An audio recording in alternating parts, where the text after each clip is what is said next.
hovering between, at one point more than 100% just today alone. But when you back up and look at the gains for that crypto over just here in 2021, it's pretty astounding when you compare it to what you could have made. Let's just say hypothetically you were to put $1,000 into this project, you'd be sitting on more than $55,000 right now at this point in the year, which is, that same thousand would be $9,000 if you invested in GameStop, pretty much flat if you put it in Tesla. It just kind of goes to show the insane upside on these. Of course, holding it through all this, there's not a lot of people I'm sure out there that would be able to say it. Of course, when we talk about Dogecoin relative to other projects, people are scratching their heads on this one a bit because it is inflationary. We talk so much about why people point to Bitcoin maybe over the dollar, and the fact that there's a limited supply. Not the case with Dogecoin. It is an inflationary asset. There is no limit in terms of how many coins can be minted. It's also one of those ones that was created as a joke by its founders. But Elon Musk has been talking about it for months, all the way back to last year. So the hype is real.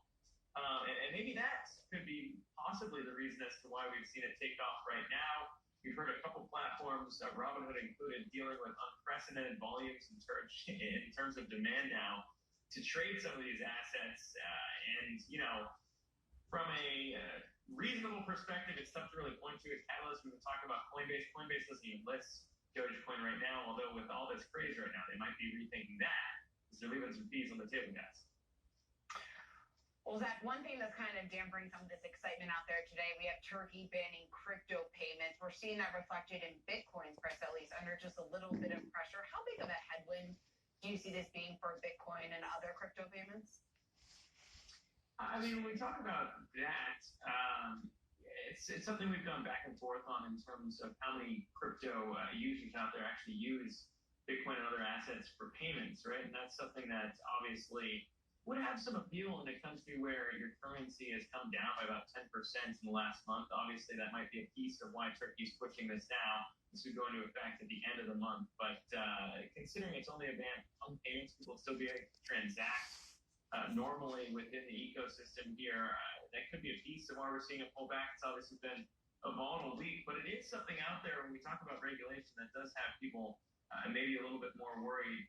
Then later we talked about India's potential ban as well. All of these things are pretty difficult to enforce when you think about how the government would actually police something like that, seeing as you'd still be able to send things back and forth. Going after companies who accept it as a form of payment sounds like an easier path to go if that's how they actually want to do what they're talking about here in Turkey. But obviously, a different situation that we're dealing with here back in the U.S., but one of those concerns we still always need to address and talk about whenever we're discussing cryptocurrency, since that's hanging over the heads of a lot of people. Luckily, back here in the SEC now, we have Gary Gensler at the head of that. Now that he's been confirmed this week, much friendlier guy when it comes to crypto since he talked about it, taught classes on it at MIT. So it's at least one thing maybe we're lucky to not have to worry about here in the U.S. Zach, we will see you later. And Dogecoin, I still prefer Doggy Coin.